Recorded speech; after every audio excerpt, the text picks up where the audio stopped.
Elsewhere now, the University of Nairobi's Senate has convened an urgent meeting tomorrow to discuss the leadership crisis occasioned by the revocation of the appointment of Stephen Kiama Gitahi as Vice-Chancellor.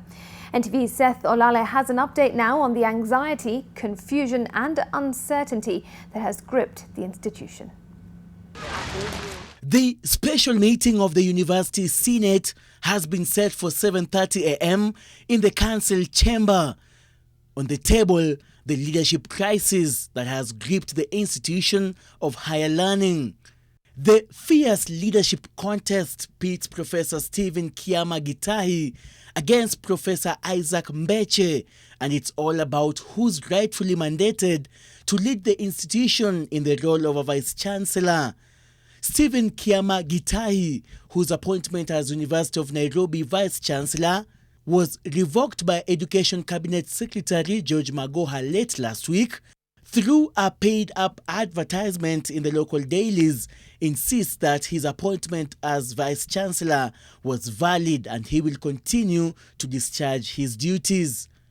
Professor Mbeche, who was announced as the acting Vice-Chancellor through a communication sent by acting Deputy Vice-Chancellor Finance, Planning and Development, Professor Madara Ogot, had instructed the Director of ICT at the university not to allow Kiama to send any communication to staff and students since his appointment had been revoked.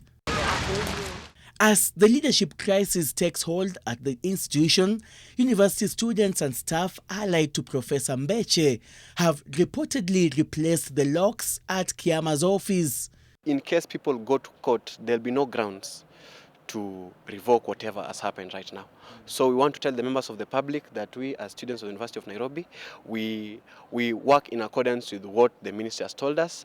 The student leadership is in the meantime assuring students that learning will go on uninterrupted in spite of the boardroom wars. As we are waiting on the CS Cabinet Secretary Magoha and the President to intervene, we are asking students to be calm and report to class. The Education CS, who through a gazette notice sent the entire council home, in a letter to Ethics and Anti-Corruption Commission Chief Executive Officer Twalib Mbarak, called for investigations into the manner in which the Public Service Commission qualified Professor Stephen Kiama Gitahi to be the Vice-Chancellor. As the leadership crisis persists at the University of Nairobi's management, first-year students are required to report on Monday at selected campuses across the country. Seth Olale, NTV at the UoN main campus.